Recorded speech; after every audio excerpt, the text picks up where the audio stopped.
So welcome everyone to our technology-enabled get-together. It's already been fun to see some faces that I haven't seen in a while and some in a very long while. So really appreciate you taking the time.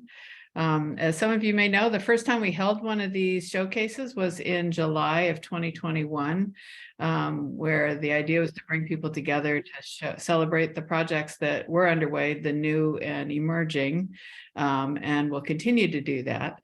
In the showcase, through the updates, the teams will talk about their own work. For the presentations, the teams will give an update on sort of where they are, because some of us haven't seen them for 6 months or a year. But we've also encouraged them to provide some asks, some things they could use some help with. And so we hope you'll listen to those. And if you think you can help in any way, make your way to the team and offer that. That would be great. And I know that in the last showcases, that kind of thing was really helpful to a great many of the teams. We've also invited some special guests to talk about some of how their work can support your projects and innovation more generally. So in addition to individuals, you might get resources that you're not aware of. So at the upshot is we hope that through today, you'll both see what's going on and be excited to hear that, but also make some new relationships through the networking session that follows the presentation. Just so you know who's here, we have some current faculty, we have some faculty that will be joining for future cohorts. We have people that have been in Catalyst since 2020. From 2011, so going way back all the way through. And we have, I see some people that are going to be joining the cohort in 2023. We have people that have been associated with us in various ways in the teams. And so, make sure you take the time to introduce yourself and why you're there and how you know this community at all when you meet some new people, and don't be embarrassed to remind them of your name. I know that's one advantage of Zoom, at least we have our name on there, but of where you come from. I also want to mention that the projects you'll hear about are in various stages of development. So I mentioned this so that you know that this is not a traditional formalized pitch competition, where things are very well developed. These teams work part-time on their projects, and so every ounce of progress they make, we want to celebrate, and they are continuing to make it. We're very proud of them. As you probably remember, hopefully, that the idea is these fellows in developing their projects have identified an unmet medical need and have identified a technology that's well matched to that need. And many of them are now in the process or have already built multi-professional teams to help develop those technologies. So before I hand over the floor to Susie, I just want to make sure I especially thank both our host institutions, that includes at MIT IMES and the Innovation Headquarters, and the VHA Innovation Ecosystem. Their partnership in Catalyst, it makes all the difference. We've been really blessed with VA innovators that participate as faculty, as fellows, and as independent advisory panel members and advisors and subject matter experts, and probably I'm leaving out some. They all contribute very meaningfully. And so we're also feel very fortunate that many of our fellows have been acknowledged or appointed as innovation fellows by the VA, and also have been awarded Spark Seed Spread funding, one of their primary mechanisms of fostering innovation. So we're thrilled at the foothold they've made there, both there and in the MIT Boston ecosystem and elsewhere. So with that, I want to turn the floor over to Suzanne Shirley, who can join me in welcoming you. And Suzanne is the Director of Community Engagement and Fellowship at the VA Office of Healthcare Innovation and Learning. Susie, you're somewhere. Apologies for not being on camera today. I'm having a little bit of a connectivity issue here, but can you hear me okay, Martha? Okay, wonderful. Well, I'm really excited to join you all here today, and I know we have an incredible lineup of projects and speakers to showcase all the great work being done But just to give you a little background, like Martha said, I'm the Director of Community Engagement and Fellowships with the Office of Healthcare Innovation and Learning at VA. For the past 3 years or so, we have been an enthusiastic partner of the MIT Catalyst program, expanding on the Catalyst partnership with VA to sites across the country through the Innovators Network. And so what we did when we joined was we built upon the incredible success of the innovation team led by Sam Sissel at the Boston VA healthcare system and her colleagues there. So we've expanded the reach now to leverage the incredible infrastructure of innovation and learning across VA. So in the Office of Healthcare Innovation and Learning, we've found that the very best solutions, the most impactful solutions in improving clinical care and lowering costs come from those providing the care, working each day with the veterans and their families. And so we decided to invest through funding, training, and program support tools in advancing field-based innovation and learning. We've also found, believe it or not, that the best solutions come from the convening of diverse perspectives, backgrounds, and experiences. And that's why we continue to invest in the incredible partnership with MIT that enables us to bring together diverse teams of solvers from both inside the VA and across industries.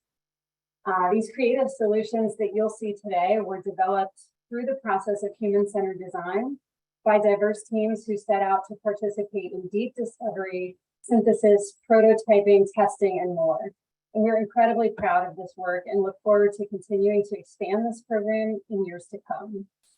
So many of you on the call today are aware of some of the resources that are available to support this partnership through the Office of Healthcare Innovation and Learning's programs and initiatives.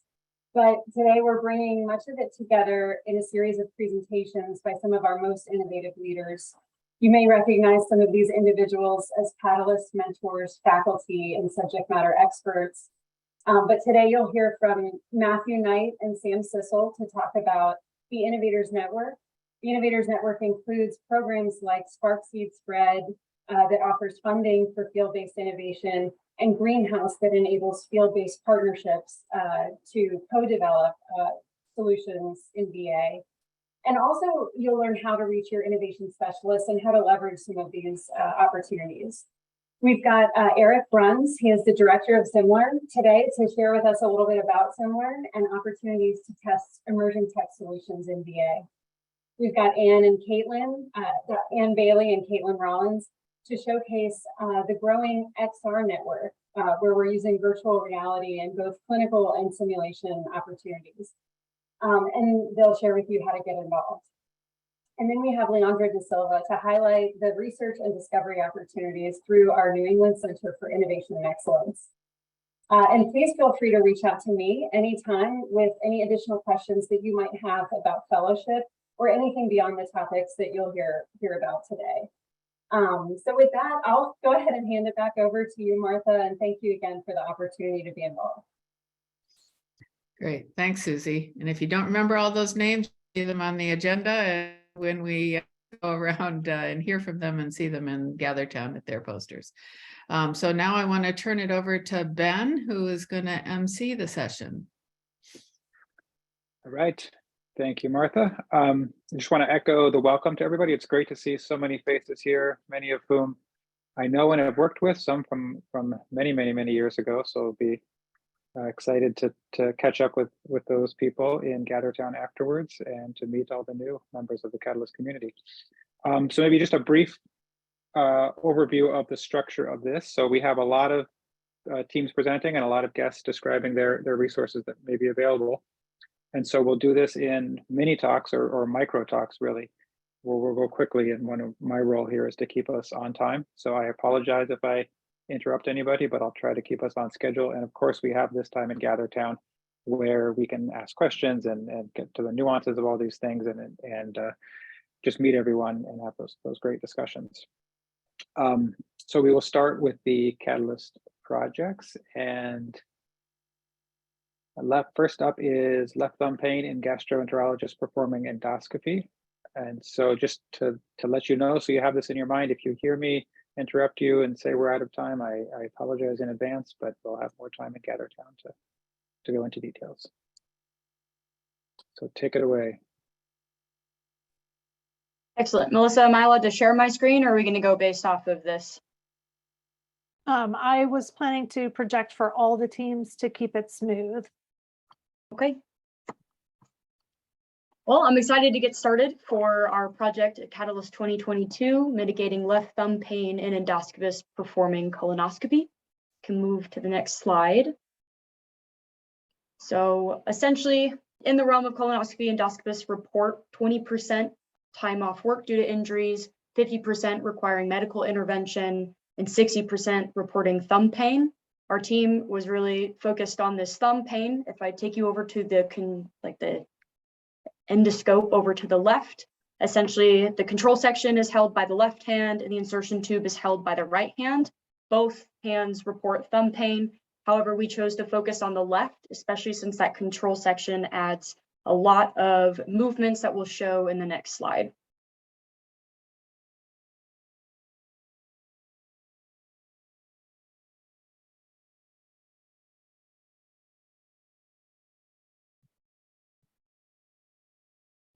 Videos are always a little tricky, but essentially Aparna here is demonstrating the dial movements and some pressing of buttons and a lot of repetitive movements. It's been shown in studies that the thumb force and biomechanical workload required exceed safety thresholds. In addition, women exert 2 to 3 times higher force than their male counterparts. So this gives our team a great opportunity to come in with an innovative solution that I'll show on the next slide. You might have to tap through them. I didn't realize there was animations until later, but essentially this is an add-on device on the top of the colonoscope. And what it does is a gastroenterologist will go and activate, a button indicated by those black and blue brown buttons. And instead of the endoscopist having to move the dials and hold them themselves, you would have motors that essentially perform that function for them. So it mechanizes the dial movement. This will lower the biomechanical workload as well as the repetitive motions required shown in that video. So some of our asks today on the next slide. Might also need to be another tap. One of the first things we're going to be looking into is a looks like, feels like prototype, taking that CAD model shown and actually trying to build something and talk to physicians to see what features are best. We would like a principal investigator for mentorship, lab space, and also prototyping resources to help with that and our final prototype. We are also looking for a core team member to take on our team's project management. This could ideally be a student, someone with some time and motivation to do so. We are capable within our own team. However, due to bandwidth and our strengths, we feel like we can expedite and progress even faster when someone is dedicated to that role. And then lastly, we would like an expert advisor or leads there to help confirm our solutions FDA pathway. We have talked to a few folks, but getting a few more opinions never hurts. So that's our desires there. And we're excited to hear your feedback and also some potential leads. Thanks. Great, thank you, Alexandra and the team.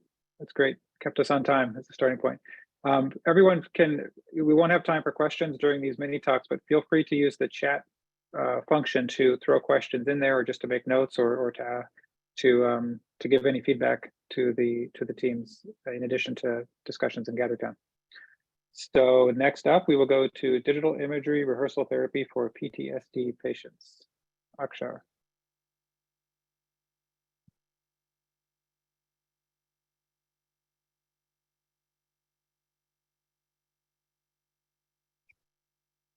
Good afternoon, everyone. Next slide. We are Beatriz, Smith, and Arsap, and we are Catalyst Fellows 2022. Our project revolves around sleep disturbances associated with PTSD and a better access to imaginary rehearsal therapy. It is well known the association between untreated PTSD nightmares and other sleep disturbances with the worsening of the symptoms of PTSD. Imaginary rehearsal therapy is a successful evidence-based therapy for recurrent nightmares in the context of PTSD. However, there are several factors that can limit the access to the patients. Next.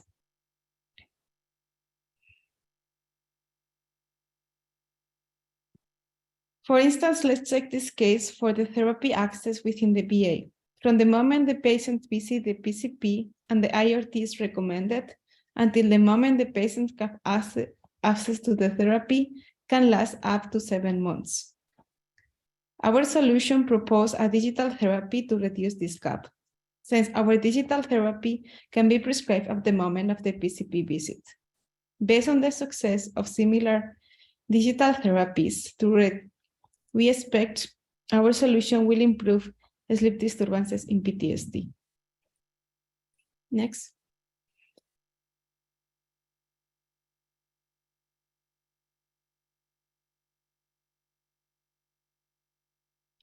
In the next slide, there is the typical protocol that psychotherapists use for their in-person sessions. These take usually between 4 to 6 sessions and begin with the psychoeducational module around trauma, nightmares, and often include the sleep hygiene. Finally, the patients will learn how to conduct nightmare rescripting. During the whole project, we are aiming to digitalize each of the modules, and we will conclude with a clinical trial to assess its efficiency. For the next 6 to 12 months, our proposal is limited to the psychoeducational module.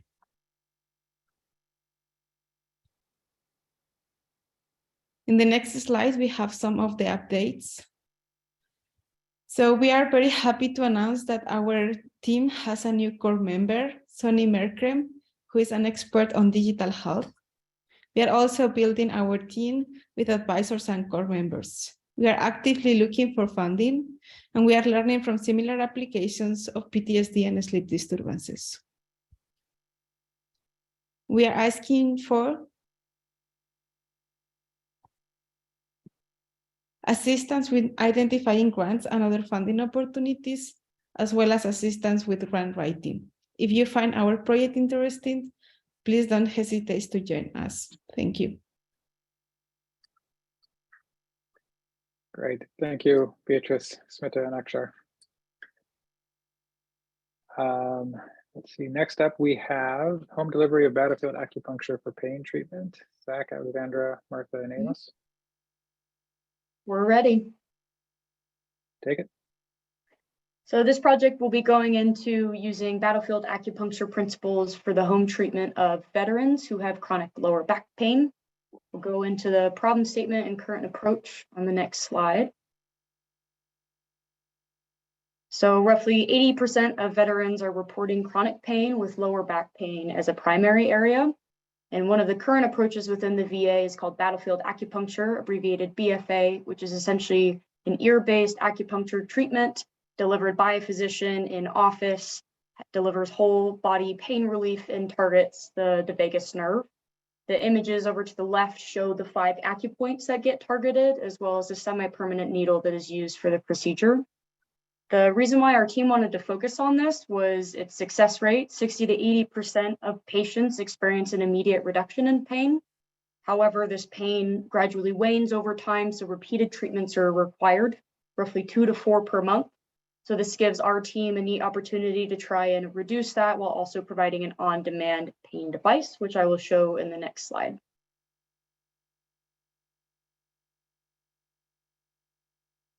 So essentially the solution is a wearable ear device. Imagine a custom mold on the inside that is able to target an individual's 5 acupoints that are used in BFA as well. However, instead of the semi-permanent needles, we want to use on the surface electrical stimulation. That's the term transcutaneous. So this will provide, again, that on-demand, probably at home pain reduction and remove the need for repeated office visits. One of the big next steps for this team is to determine if that method, the transcutaneous electrical stimulation, is comparable to traditional BFA. So that brings us to our first ask on the next slide of a VA-based principal investigator to help with our first pilot study. That is, again, the method to prove out the pain reduction for chronic lower back. Some of the main functions of this PI would be to advise on the study design, provide mentorship, especially for clinical requirements to the team, and then help execute the study with additional provided resources that we're acquiring, such as a research coordinator, co-PI, and then We ideally would like someone with clinical study experience, especially related to pain or chronic pain, as well as IRB familiarity. And our second ask is a little more simple. We are looking for some expert advisors in, a realm of bioelectricity and stimulation. Essentially, for that pilot study, we're looking for electrical settings, and we'd like to talk with these experts 1 to 3 meetings on how to optimize what is best, what variables are most important. So I do have an array of topic points. If someone you think may be interested, I'm happy to send those along. Thanks. All right, thank you very much. And next up, improving veterans' access to mental health services. Lola, Mark, and Latrine. Hi, thanks for listening to our presentation. The next slide, please. Next slide. So our project is on improving access to mental health by reducing delays in consult evaluation. Delaying access to mental health treatment increases morbidity and mortality for veterans. And we know that in the research, it shows that delays from the initial presentation of the idea to a veteran of seeking mental health treatment to the actual appointment can lower the likelihood that they're actually going to be able to follow through with it. Next slide. This is Robert. He's a veteran. Next slide. He's in his primary care setting, and they've identified a mental health problem.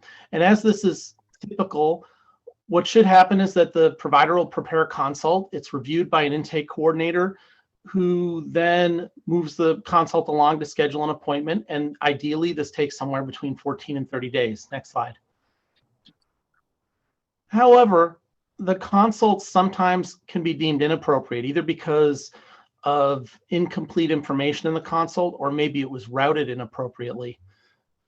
And this can delay follow-up. Next slide.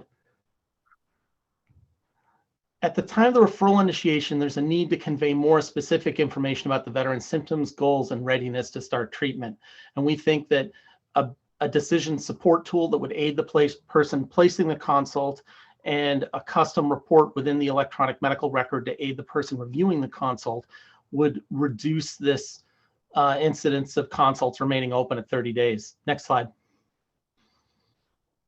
This is roughly the decision tree, and you can see there are multiple outcomes at the bottom.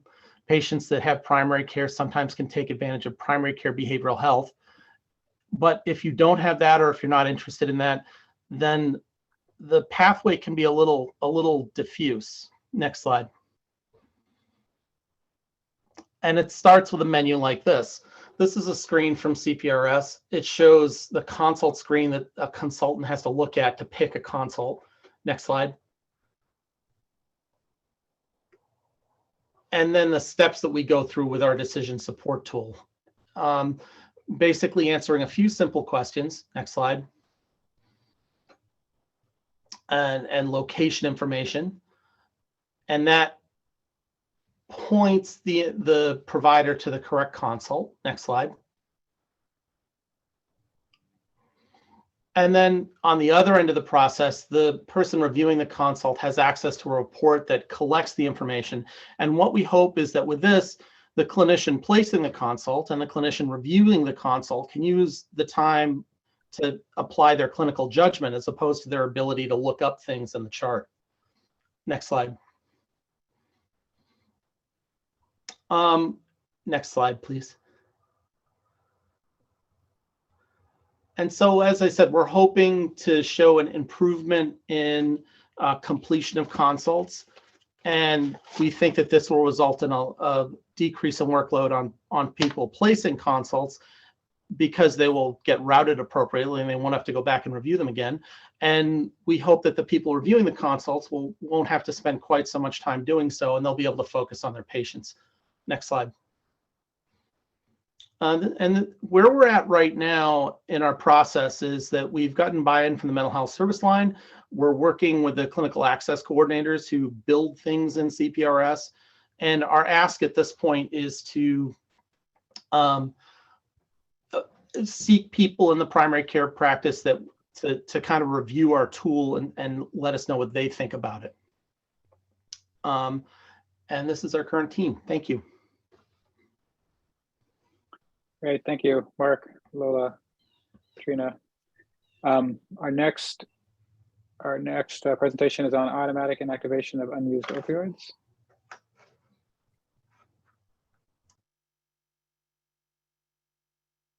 Hello, my name is Jason Ramirez. I'm a Catalyst Spring 2021 fellow and an anesthesiologist at the VA Salt Lake City. During my medical training at the Mayo Clinic, I had a profound experience. While making pain rounds in the hospital, we came across a young child who was essentially bedridden with cancer-related pain. We recommended treatment with the fentanyl lollipop. Later in the afternoon, the patient was observed sitting on the floor, lollipop in mouth, playing video games. That is the power of opioid medications when used appropriately. Next slide. But as we all know, there has been a dark side to the use of these medications. The use of opioids for the treatment of pain was heavily promoted in the 2000s. Unfortunately, the widespread use of these medications in undertrained hands has greatly contributed to the opioid crisis. Prescription opioids are still killing people. The economic cost is staggering. Adolescents gain access to opioid medications primarily through the prescription supply of others. Leftover opioids are common, especially after surgery. Most people do not dispose of their leftover opioids. Next slide, please. All current opioid disposal methods require patient effort. All are plagued by low participation rates. Our innovation differs in that patient action is not required. In fact, effort is required to bypass our disposal method. Pause and think for a moment. Do you have old prescriptions sitting in your medicine cabinet? Several years ago, I met a patient at the VA who commented on the lack of technology within prescription medication bottles. Next slide. Through MIT Catalyst and the VA Innovators Network, our team has developed a novel product to help address the opioid crisis.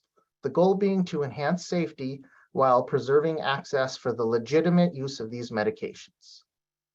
Our project is essentially a prescription bottle redesign. Next slide, please, which gives the bottle cap the capability to inactivate unused opioids at a future date through automation.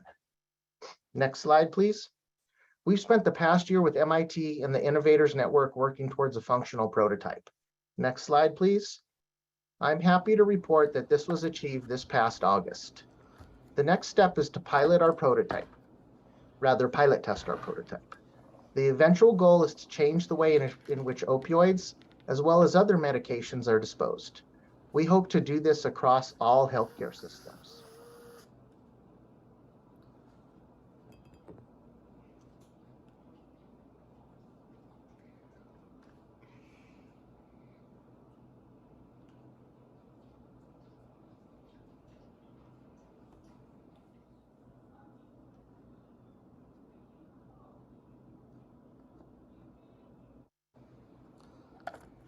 Next slide, please. Next steps. We plan to work with our design engineers to finalize the design of our first functional prototype. We have a completion goal of December of this year. Number two, we hope to launch our patient feasibility study this winter. Number three, we anticipate to begin pilot testing of our prototype, hopefully in January of 2023. Number four, we intend to resume work on our market analysis, focusing on potential payers. Number five, we would like to create an animated concept video to demonstrate our product. Next slide, please. We are asking MIT and the VA Innovators Network to assist with resources to develop our animated video concept. Number two, access to a common platform/workspace, which allows us to maintain, edit, store, and share documents in real time, such as a Google Workspace account with MIT. Number three, we require the ability to perform binding assays to assess the function of our slurry solution. We would like assistance in finding lab space for testing and a mentor with knowledge of medicinal chemistry. Number four, a future iteration of our concept requires the development of a novel degradable film. We would like assistance in finding a mentor with material science experience.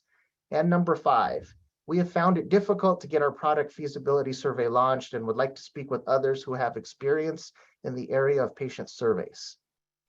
Thank you. Thank you, Jason. Very cool to see a working prototype after watching you develop that concept. Thank you. Let's see, next up we have medication administration, Ray and Lars. All right, I think Lars will join if he can, but I'm going to go ahead and do the presentation. So I'm Ray Johnson, and I'm co-leading this project with Lars Lofgren. Next slide. So what we're working on is a system to detect and document medication administration in real time with a minimum of human involvement. Next slide. And the problems we're solving are 2 main ones. The first one is reducing the documentation burden on nurses. We've found through interviews and reading previously published research that there's a substantial burden on nurses to accurately document medicines that they administer, and EHRs today don't really make that workflow easy for the nurse to do in a quick amount of time. And then there's a patient safety aspect. And when we went through Catalyst the first time, we focused mostly on the patient safety aspect. It's been over the last 8 months because of ongoing feedback, talking to nurses, talking to nurse managers, talking with hospital administrators, that we've really shifted more toward the documentation burden as the primary problem that we're trying to solve. So that's a change. Next slide. So our original design called for 3 core technologies, combining proximity sensors, weight sensors, and real-time data processing into a device where we would tag medications, nurses, and patients to understand when they're all in the same place and when an IV infusion is being administered. I will highlight we're now reconsidering the weight sensor portion for the IV infusions. As we've started having discussions with people with experience in smart IV infusion pumps, we've learned that especially in the United States market, smart pumps are fairly widespread. However, there's still a data sharing problem from identifying patients. So the feedback we've been getting is that the proximity sensor portion of what we're proposing is novel and interesting, but the weight sensor portion is less novel and less interesting.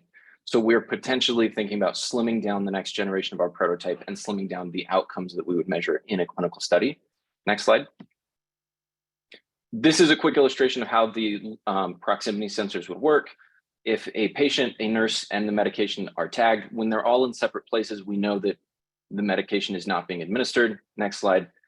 But when they all come together physically at the same location, it's one of the signals that tells us that the nurse may be beginning the administration of that medication. And we were initially planning to confirm that with readings from the weight sensor. We may be able to actually just confirm that with real-time data extracted from IV infusion pumps. Next slide.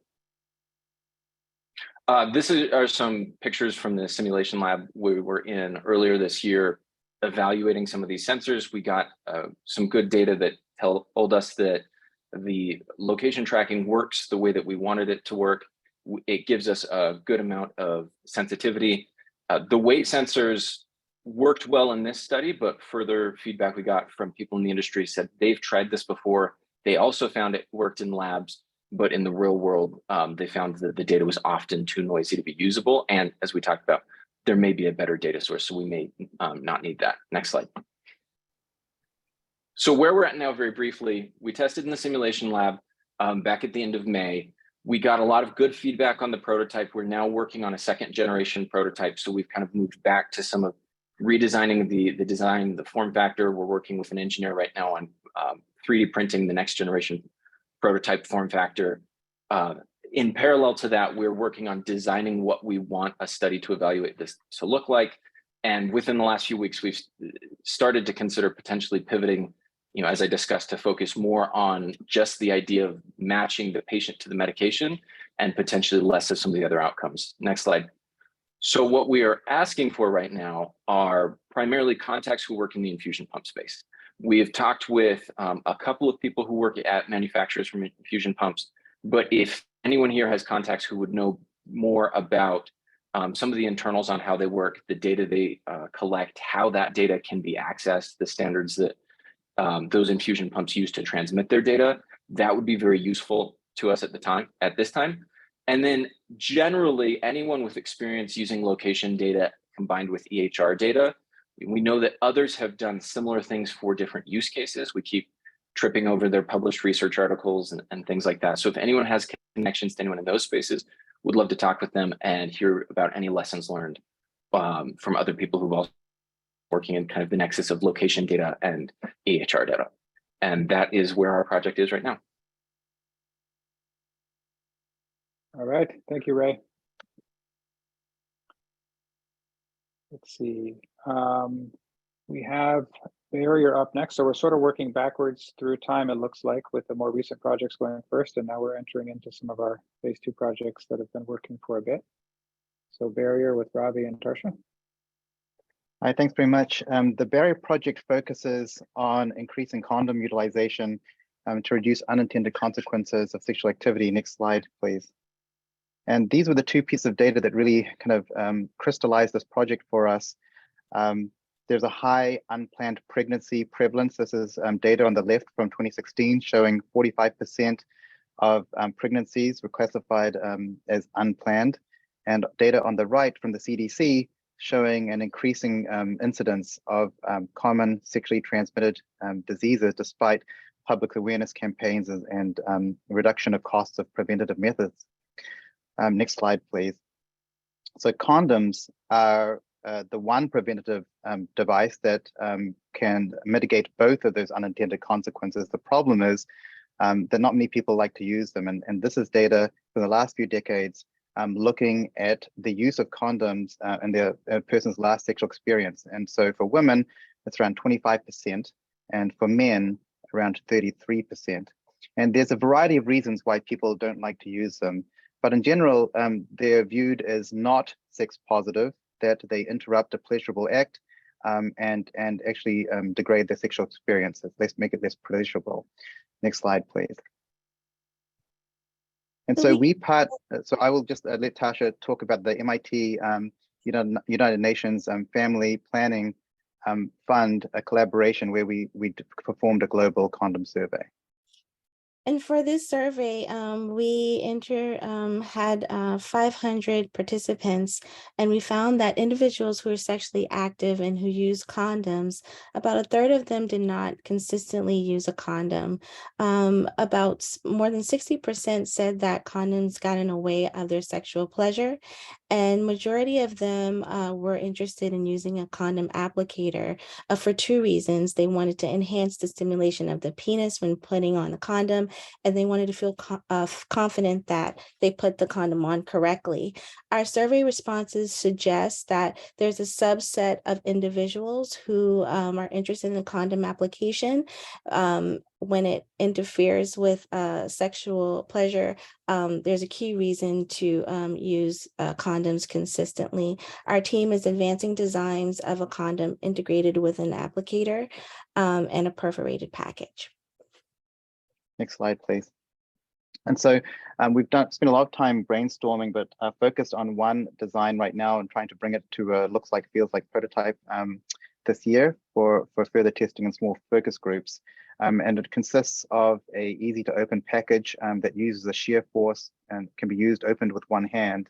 And inside, next slide, please, as a applicator that holds a commercially available condom in a correctly oriented position and allows for easy and quick application. Next slide, please.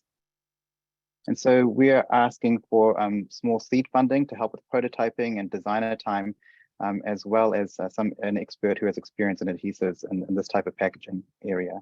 Next slide, please. And I'd like to thank our team for really a lot of effort that has been put on for the last year or so. Thank you so much. All right. Thank you. Let's get more of the same team with the OSA. Okay, so next slide. So obstructive sleep apnea is a very common disease affecting people. Next slide, please. And you can advance these this animation. So it affects people during sleep and results in repetitive obstruction to breathing at the back of the throat where the tongue meets the soft palate or roof of your mouth. Next slide, please. And you could just advance through this slide. So it results in daytime, back one, it results in daytime sleepiness, and that strain in the body increases the risk of high blood pressure, heart attack, stroke, and premature death, and particularly affects those who are obese and select populations such as those with Down syndrome. Next slide, please. And so there is a treatment that is available that does reduce apnea. The problem is that a significant proportion of people, 30 to 50% of patients, won't use it for more than a month, which won't work for a chronic illness like obstructive sleep apnea. So our focus has been to develop a device that not only treats apnea, but is more comfortable to use. Next slide, please. And so we're focused on a mouth guard that, instead of aligning teeth, aligns the muscles of your throat to keep the muscles in place and reduce obstruction at the back of the throat. And this is using digital intraoral scanning technology and 3D printing. And you can see a perforated suction chamber on the inner surface of this mouth guard that goes over the palate, and when connected to a small suction pump, introduces low levels intermittently of suction into the mouth. Next slide, please. Next slide. And so our aligner sits against the teeth, and when the tongue is moved towards it and suction is turned on, the tongue is affixed to the roof of the mouth. Next slide, please. Leaving the back of the throat open, and you could advance the slide, and allowing for unobstructed nasal breathing. We currently are conducting a volunteer prototype study where we're testing the comfort of our device. We're recruiting up to 50 volunteers to test the device for 5 nights. We currently have 18 volunteers who have enrolled in the study and 11 who have completed the study. And of those who have tried our device, they say that the mouth guard is comfortable to wear, and 90% of them found it non-intrusive with a minimum effect on sleep position. And if needed for treatment, more than 70% of the volunteers said they would wear the device on a nightly basis for long-term use. And so this, next, can you advance? So this feedback will result in optimizing the prototype design to test in a clinical trial for OSA patients. Okay, next slide, please. So our asks are, if we'd love to collaborate with a dentist able to volunteer time at MIT during working hours to help us perform the digital intraoral scans needed on participants who are part of this trial. We're also looking for volunteers with OSA willing to have a home sleep study and trial our device. Next slide, please. And again, we are very lucky to have a team who's very dedicated to this project that includes engineering students, dental students, and Professor Ellen Roche's lab, as well as collaborators from the VA and the wider Boston area. Thank you very much. Thank you. And now we have our final talk, hydration, with Ian. Hello, yes, I'll be presenting the hydration project. So today, our whole team is here. I'm Saloni, grad student at MIT. I've been working as an industrial designer in Ian's team. Next, please. So dehydration. Dehydration is an issue that affects us all. We all struggle with keeping a tab on how hydrated or dehydrated we are. There are needs for dehydration monitoring in areas like performance sports, occupations like military, along with in our daily lives while we are working out. But for some groups, this problem is bigger. Our group's focus has been particularly on older adults, as they are at a higher risk of dehydration. Next, please. Oh, yeah, this is correct. No, that was the correct slide. The risk is higher as some older adults can have no idea that they are getting dehydrated due to a loss of sense of thirst. The problem occurs over days and not hours. The challenge arises if they get moderately dehydrated over a period of days. This could lead to dehydration-induced accidents like falls. So we wanted to imagine another world where the older adult is prompted to take action when they're getting dehydrated. Next, please. To understand how to do this, we looked at some of the current solutions. There are a bunch of technologies which exist, as can be seen here, but the problem is that these technologies are not validated for this kind of application where an individual is monitored on a daily basis for mild dehydration. Next, please. Our aim for this project is to signal to the older adults when they're getting dehydrated by monitoring their body's hydration status through a device that would be sensitive to water in the tissue. Next, please. Yeah. Our sensor is the size of a pencil and is proven in the lab to be sensitive to water by using the gigahertz range radio frequency field detection. As seen in the second image, that is right now the probe which we are using as our sensor. And through lab tests, we have seen a sensitive and linear measure of the water measure in tissue, as can be seen in the plot here, where the x-axis is the water percentage in tissue model and the y-axis is the measured water percentage. Next, please. After conducting various experiments in the lab to test the sensitivity of our technology, our next step is to further validate if our technology is sensitive to change in hydration when worn by a human outside of the lab. Next, please. To do this, we have designed a system that is wearable and is a standalone device. Our main criteria has been to make it comfortable for a person to wear the device throughout the day and while also sleeping. Next, please. In this system, the sensor is attached to an armband and the connected electronic components are placed in a waist bag. This configuration has been designed so that like a person can go through their daily activities while being comfortable, and also while sleeping, they can keep the armband on. Next, please. In the upcoming human studies, we have two cohorts. The first is euhydration to get the baseline data while the participant goes about their typical day. Next, please. And the second is dehydration, where we will collect data while the participant is fasting and limits their liquid intake. Next, please. And for today, these are our two asks. I hope you'll come see us at the poster in case if you'd like to join our team or if you'd like to participate in the human study. Thank you. Thank you, Salami.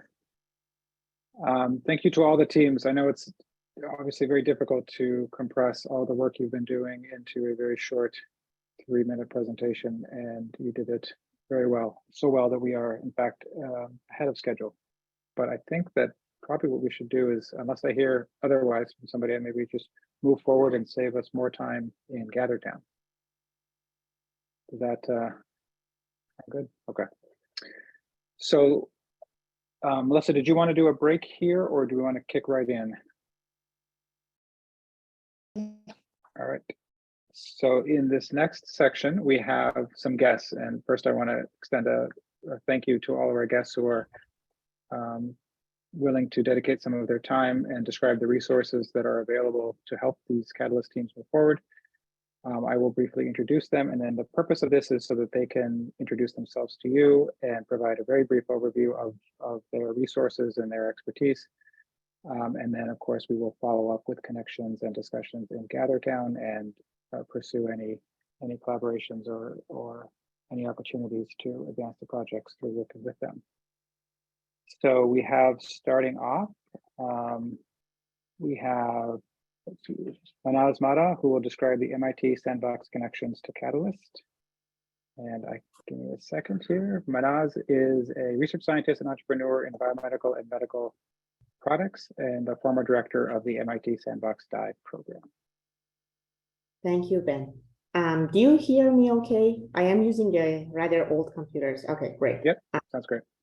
Thanks for having me here. As most of you, like some of you at least, know, Sandbox program is one of the MIT entrepreneurship programs through which students can submit an idea, entrepreneurial idea, and get funding and mentorship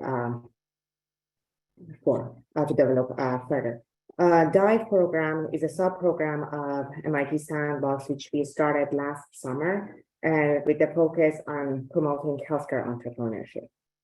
We had a few tracks, special topics, and Since the program involved subject matter talks and ideation, the students did not need to have their ideas of their own before joining the program.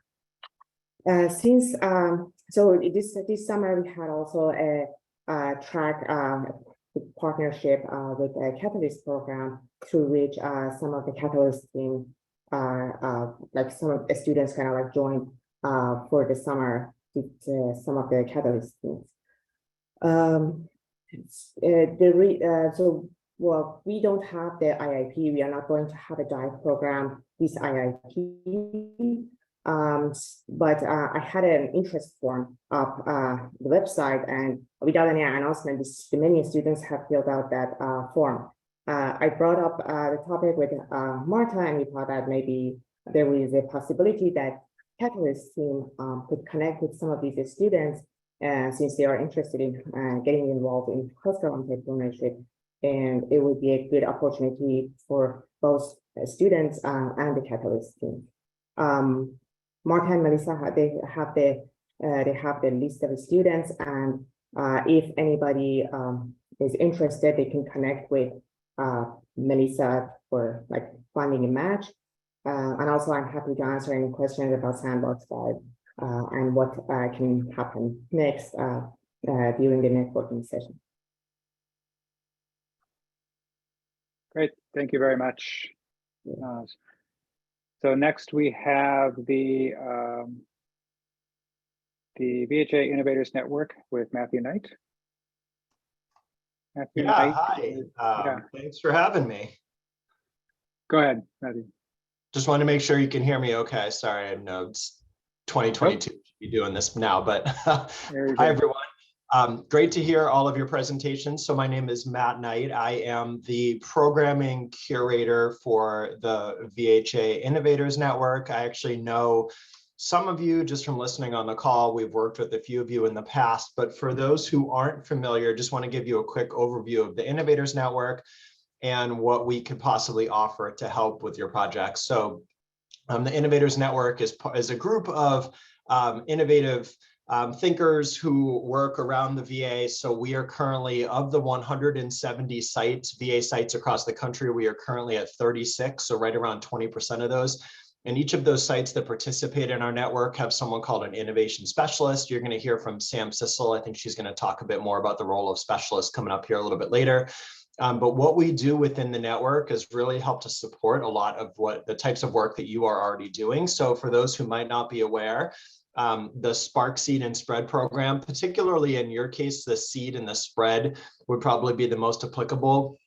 So Spark is when you would come to us and say, I've noticed a problem. I'm not sure how to solve it, but I want to do the work and try to solve it the right way.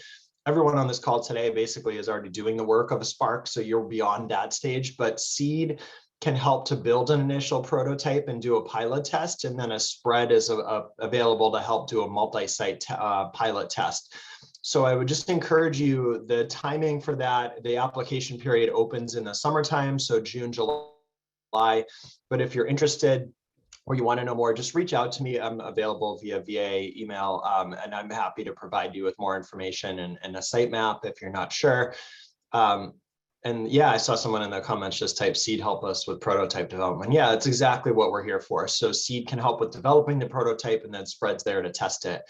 And then the Greenhouse is another program that we offer that can help if you're at the early stages where let's say you're beyond a seed, but you still want to get more iterative feedback from VA clinicians. We can also do something through the Greenhouse where we can put your prototype in front of VA clinicians. This is really applicable again at the early stages. We want to work with individuals and groups and companies that want feedback on their device and want to incorporate those changes into their device. So it's not meant for pilot testing or any type of early stage purchasing. It's meant again for collaborative development of your idea or prototype.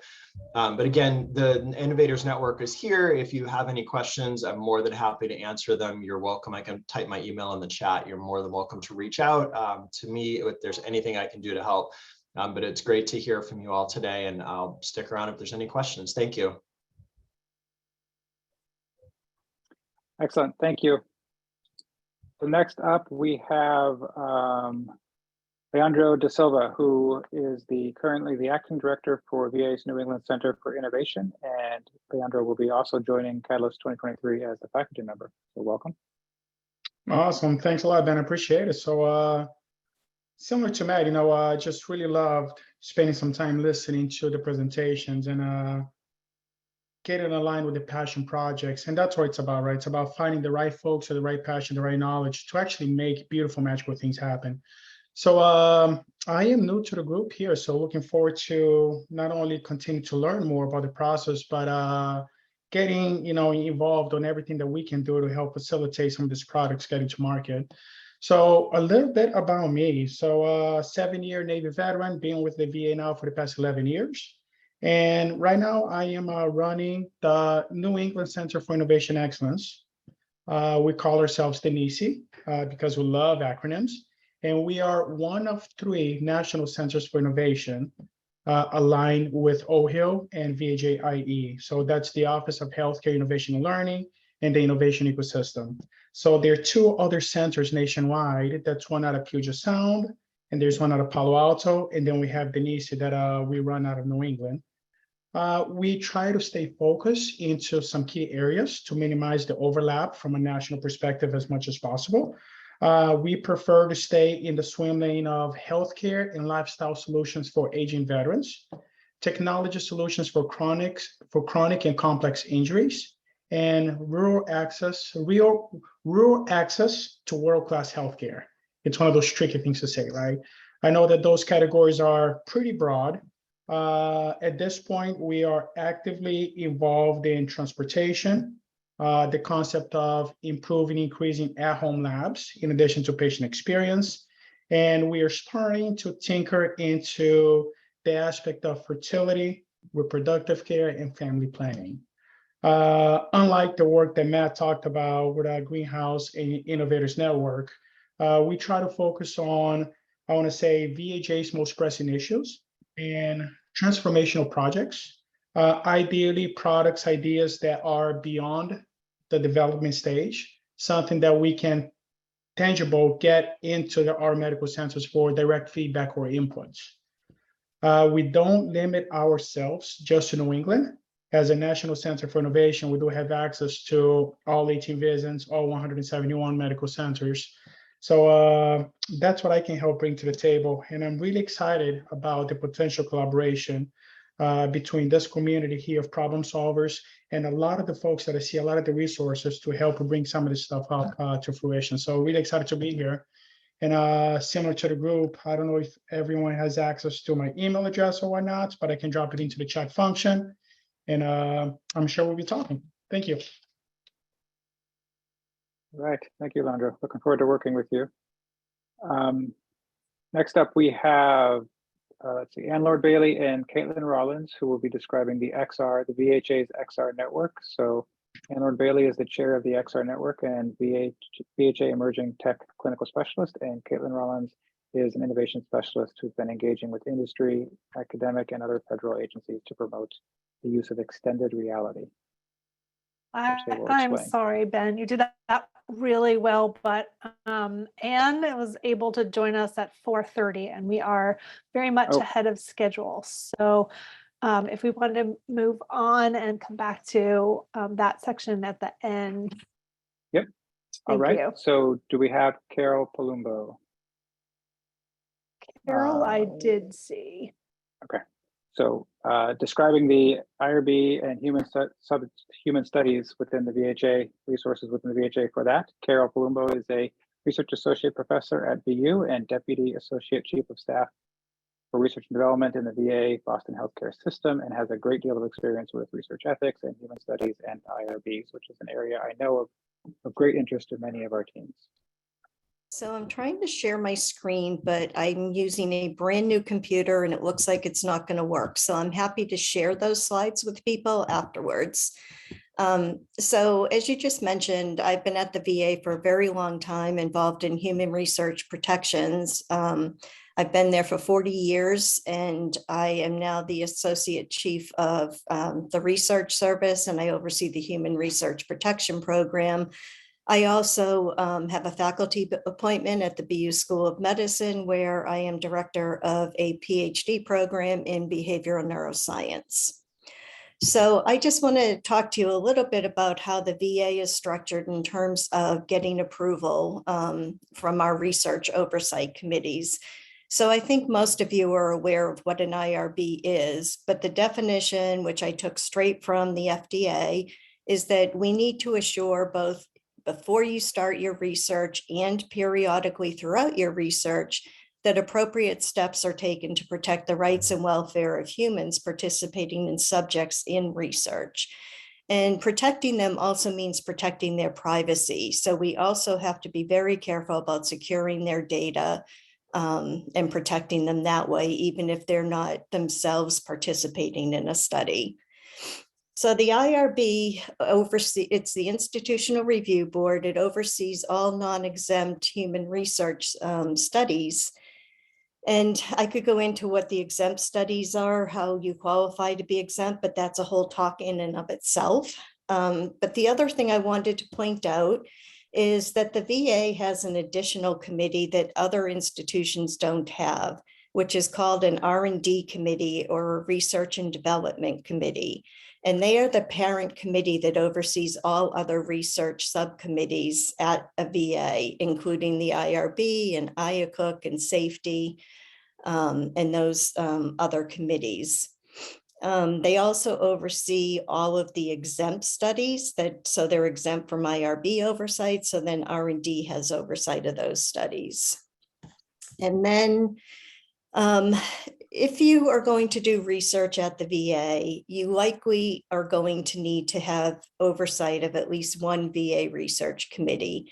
So if your study collects data at the VA or uses patients that are recruited from the VA as study participants, the study stores or analyzes data at the VA, or a VA investigator is involved in the research during their VA tour of duty, or the study personnel interact with either VA Boston patients, data, or in some cases, employees.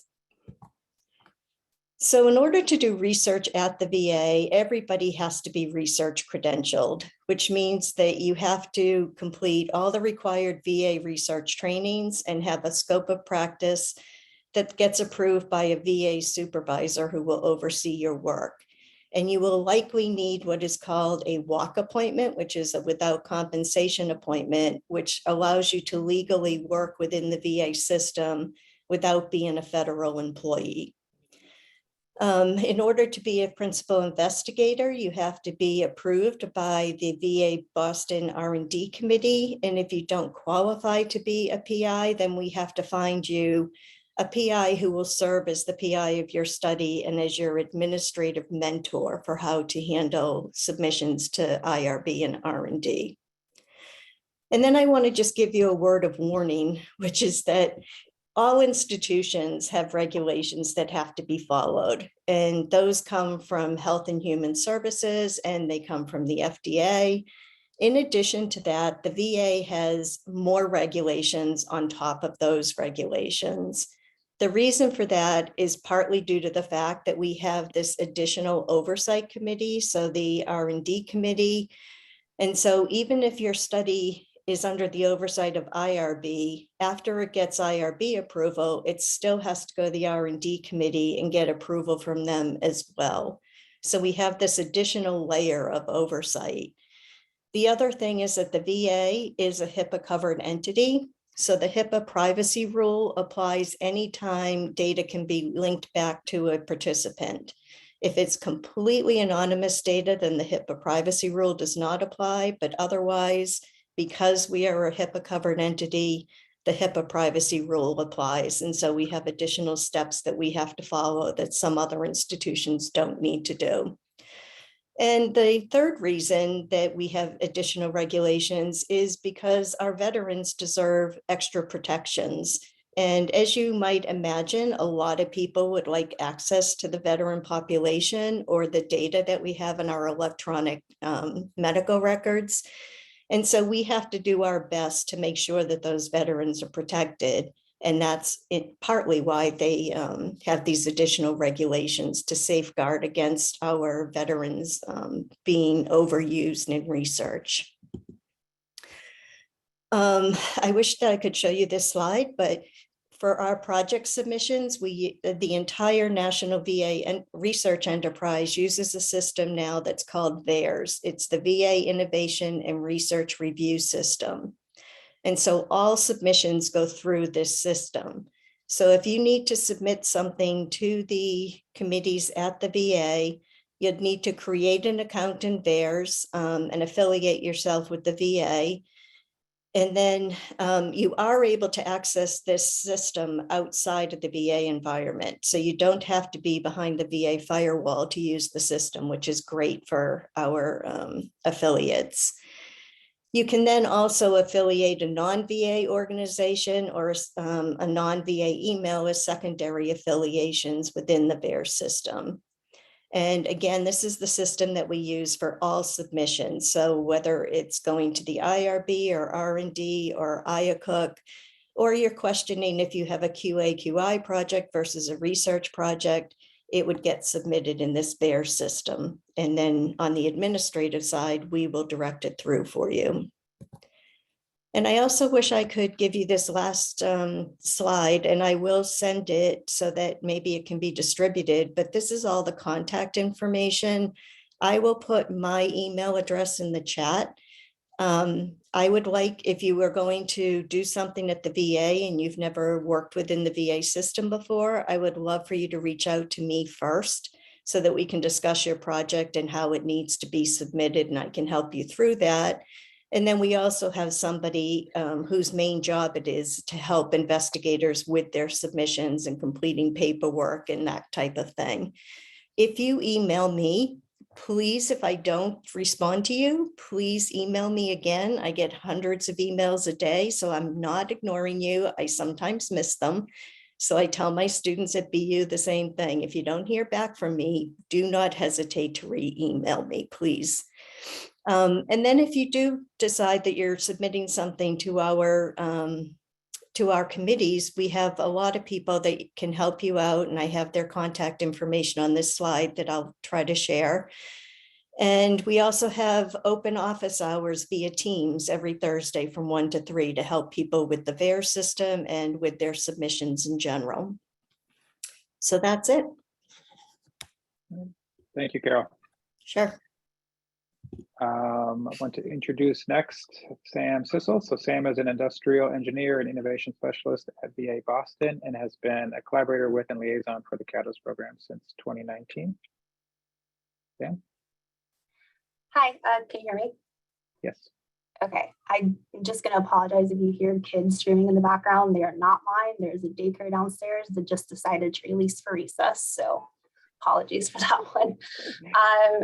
As been mentioned, I'm an industrial engineer by training, but innovation specialist at VA Boston for about the past 4 years or so, and more or less involved with Catalyst and VA Boston collaboration since the start of their collaboration.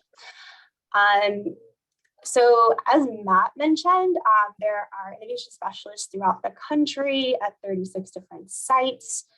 We are a group of diverse backgrounds and skills that come together to create a robust network. Our roles and responsibilities are really centered around, thanks, Mark, are really centered around supporting and empowering employee and innovators to investigate problems, create and test their prototypes, and ultimately implement their innovative ideas.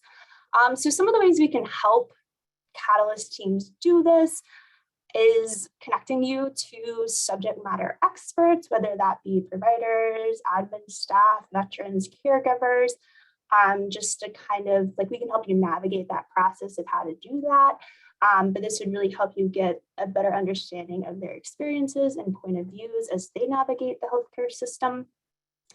We could also, hopefully now that COVID's kind of going away. I don't know, don't want to jinx it, but we can safely help you maybe go through the process of getting observations to see how processes work.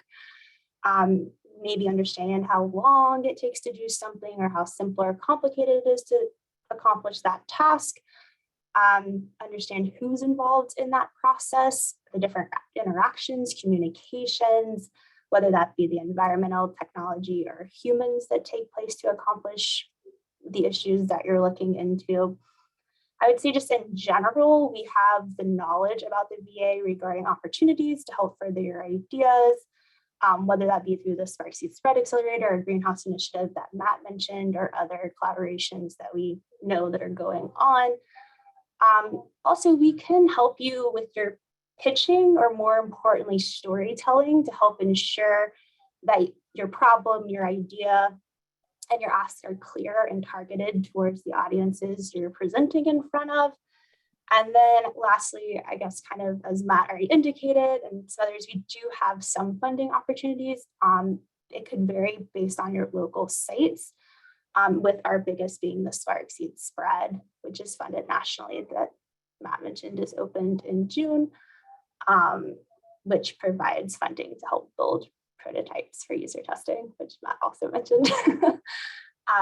So that's all I have right now, but feel free to stop by and happy to discuss your projects. Thank you, Sam. Next up, I want to introduce Bonnie Charland, who is the Associate Director of Quality Management at Boston VA, and she has also been a member of Catalyst's IAP, or Independent Advisory Panel, for a number of years, and she'll talk about support for fellows and projects.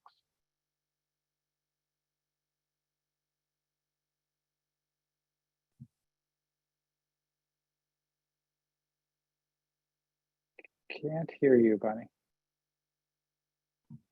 Sorry about that. My little There you go. microphone and camera didn't want to happen. So thank you for having me here. I just love hearing the pitches, and I have been involved with the Catalyst program since the very beginning, and it is just really enjoyable to see the growth of the innovators and of the program, and to see it have spread nationally. I think what I get questions about all the time is about leadership support, right? Because these kinds of programs aren't going to happen without a lot of leadership support, and in particular, protected time. And I think in healthcare, certainly in the clinical side, we talk about protected time, but we're not particularly good about protecting that time. And then instead of something becoming an enjoyable experience, it becomes a burden. So I think it's really important that both the fellows and the faculty, they all are empowered to have the conversation with their supervisors and leaders about the time commitment. And really it's a joint conversation and a negotiation, right? About, it might not be every Monday for 4 hours, but you might be able to get 4 hours. And it's really about that partnership with your supervisor to figure out how do we protect this time? And then how do we make sure that we're supporting with time? I think we have programs to support with money. I think that we need a lot more help on all sides. I have staff members who are faculty, and it's a joy for them to participate. But if I don't block off their time in order for them to participate, they're really going to be pulled in so many directions that is really not going to be possible. So support with protected time is just a really important conversation that leaders need to have with their participants, whether it be faculty or fellows or even IAPs. So I just wanted to talk a little bit about that, and I'll be happy to talk more about how do we actually operationalize that and be available for any consultation related to that. Thank you, Bonnie. Thank you.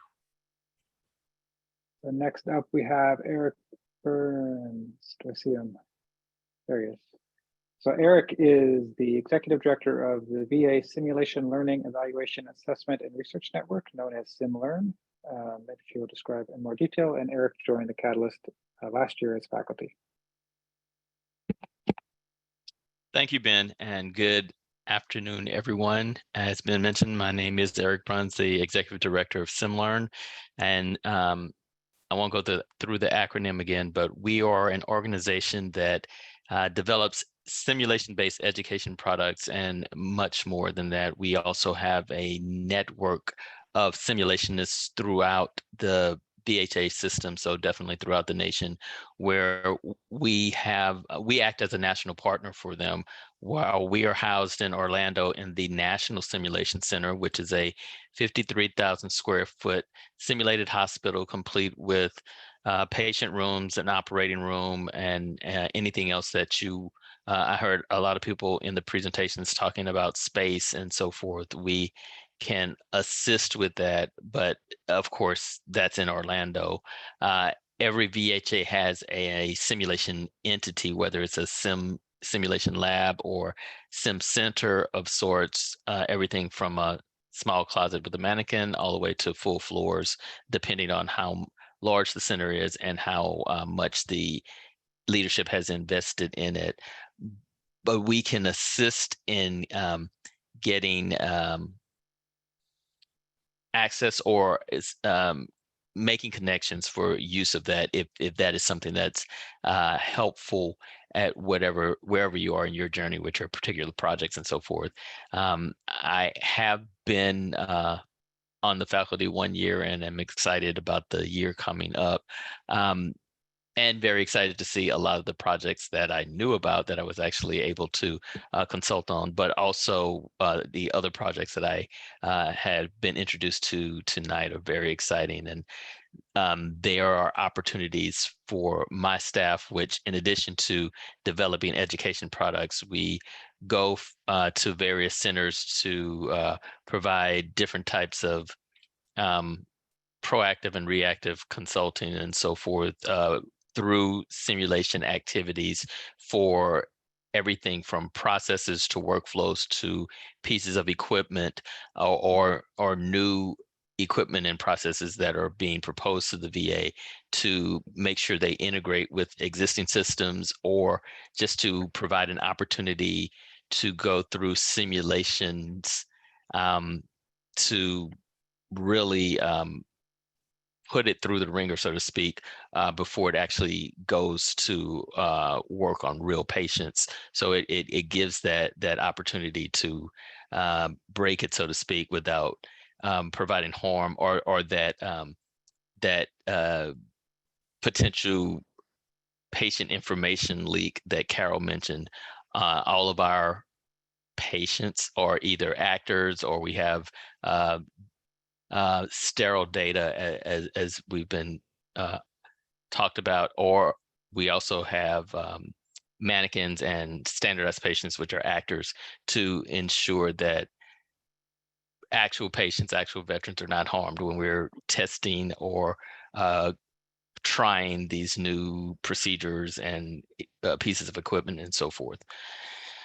Anything with the VA is near and dear to my heart because I am a veteran. I was in the Army for 20 plus years as an air defense officer, retired in 2008, actually joined the VA in 2012, and took over the Sim Center and SimLearn in 2019, just in time for the pandemic. So it's been a journey, but I'm always excited about these type things.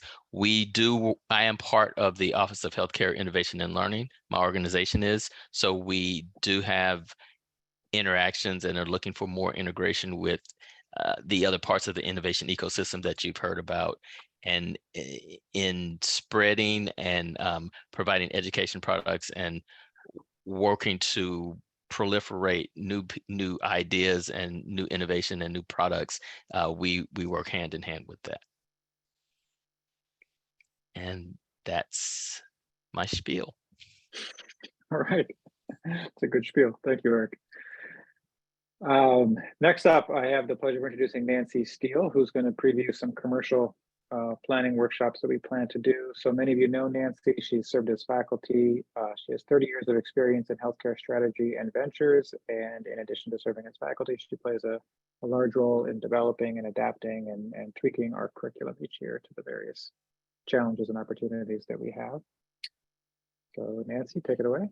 Okay, thanks, Ben. So 2 quick slides to share with you.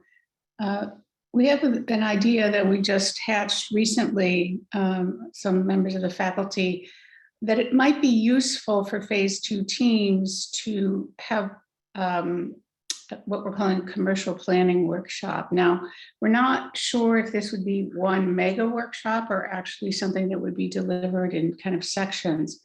But the concept here is to demystify some aspects of commercial planning. So we recognize that right now, generally, you're very focused on the technology, developing prototypes, on clinical research plans, on designing your research and figuring out IRBs and approvals, on navigating future regulatory requirements. While you're doing those 4 large buckets of activity in parallel, thanks, Jason, it may be useful sort of in a 5th track, just if you have a team member who can start documenting some aspects of a future commercial go-to-market plan.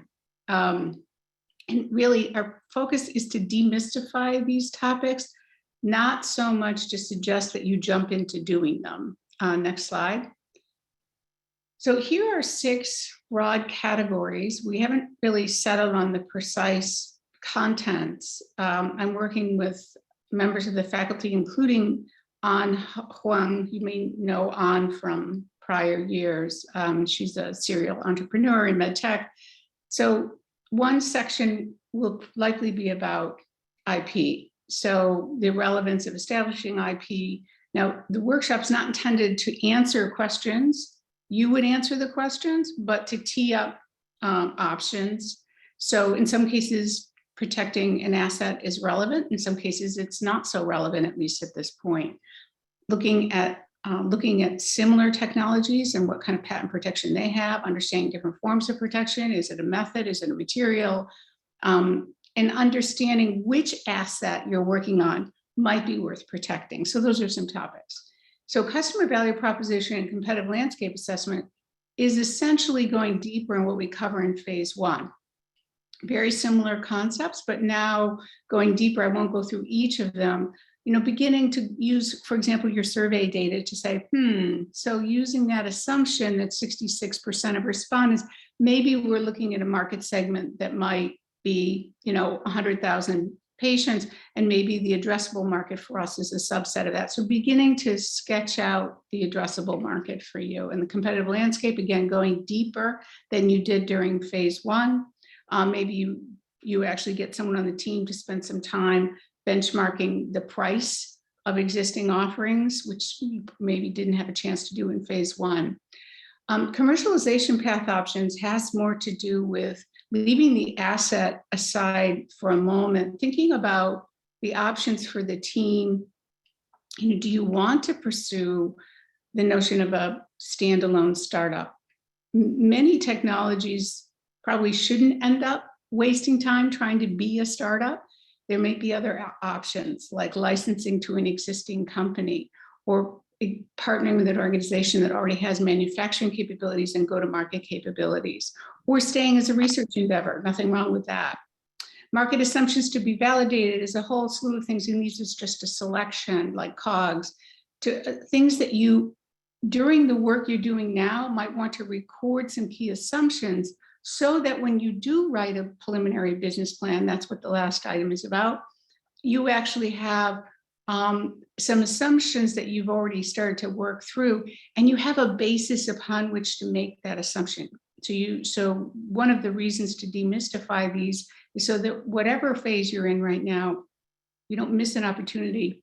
For example, if you are running a survey, you don't miss an opportunity to ask a key question that might later turn into something needed as an assumption in your preliminary business plan. So we would just outline the plan needed, particularly the sections that are likely to be needed for early stage funding. So this would be on Zoom. And we don't know precisely when it would be, but in a couple of months or something like that. Again, we're not certain if this looks like a mega workshop of a day or if it looks like individual sections, which would allow you to kind of say, I'm mostly interested in the IP section or what have you. Yeah, okay, that's it. All right. Thank you, Nancy. And I think we are still, because we're ahead of schedule, and thank you to everyone for being so concise and compliant with our instructions. We underestimated you. And thank you to our guests for taking the time again to introduce yourself and describe your resources. I think what we should maybe do is take this time to do the final remarks. And if we have our final speakers or final guests available before we break for GatherTown, we will do that. Otherwise, they can introduce themselves in GatherTown. So Martha and Melissa, can I turn it back to you? Yeah. So thank you, everybody, and it was really terrific to see the progress that so many of the projects have made since I last saw them. So super cool, and I'm looking forward to talking to you in GatherTown. Just a couple of things. One is that the thing that Nancy just described, just so you know, this emerged from our question to the fellows about what kinds of things would you like to learn. And as we reviewed them, they all kind of fell into this bucket. So it's not disjointed from the information you gave us. But as we thought about that, plus the questions that we get from you on working groups or that you shoot me or somebody an email, it seemed like the bucket of things or buckets of things that Nancy was describing would really help, as she says, to demystify them. So because I think some people are acting on assumptions about how these things work. So just to connect those, but now that you know it, and we'd certainly appreciate any reactions you have, because the goal is, like today, is to help support you in moving forward with your projects. And you often don't know what you don't know, but sometimes you do know that you need some help on these things.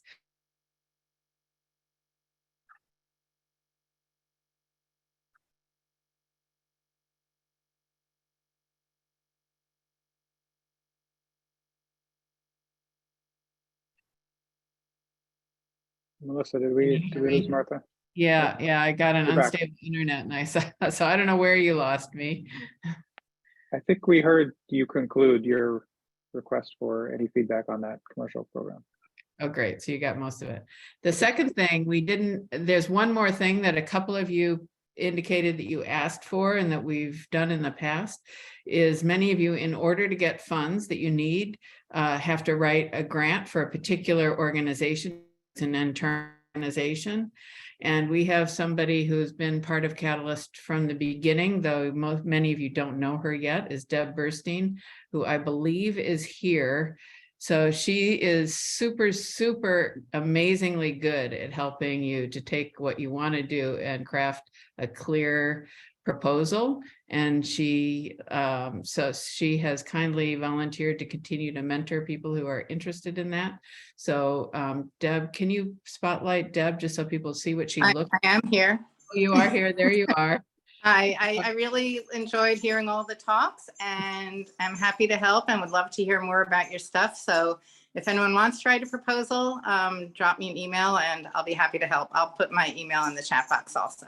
Awesome. Thank you, Deb. And any team that listed that, make sure you go talk to Deb in GatherTown. Okay. Yeah, Deb's awesome. It is absolutely true.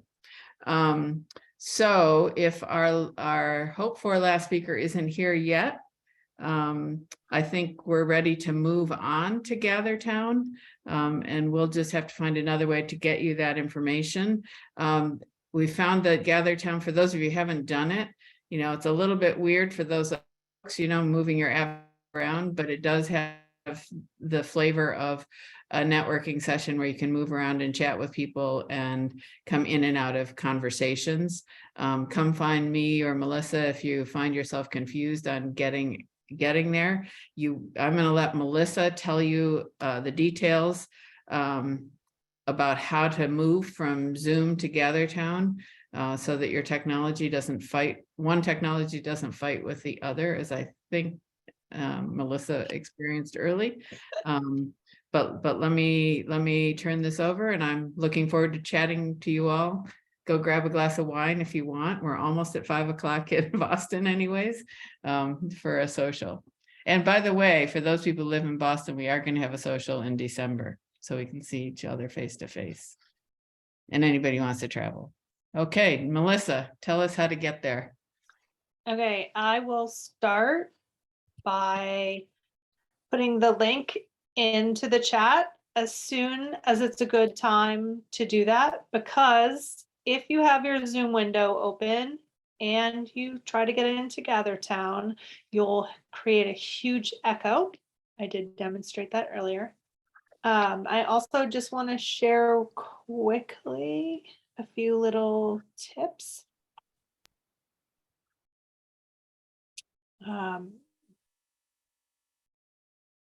So again, I'll share the link. GatherTown is available in the browser. It's best to use Chrome or Firefox. Safari is in beta, so it's not quite as smooth. When you begin, you can customize your avatar or edit your character. You can do a little tutorial if you are getting settled. And check your mic, video, and join the gathering. Then I did create a little map, which I'll also put in the chat. So you'll see that the teams that presented today have little poster areas. These are basically the same descriptions as are in the program. And then the special guests also have little areas dedicated to them. What's nice about that is that each of the gray tiles is a private conversation area, which doesn't mean that it's particular private. It just means that the people on those squares will all be in a conversation. And if you're not on those tiles, you won't hear what's going on in those tiles. So if you would like to speak to the endoscopy team, you're going to walk your avatar right on down to booth A and stand on those gray tiles. Okay, so I'll stop sharing and put the map into the chat and also the link. Just give me 1 second because that PowerPoint takes over everything. Chat. And the map and the link. Okay, so exit Zoom and go to GatherTown. If you lose the link to GatherTown, then just send me an email. I'll put that in the. All right, see you in GatherTown.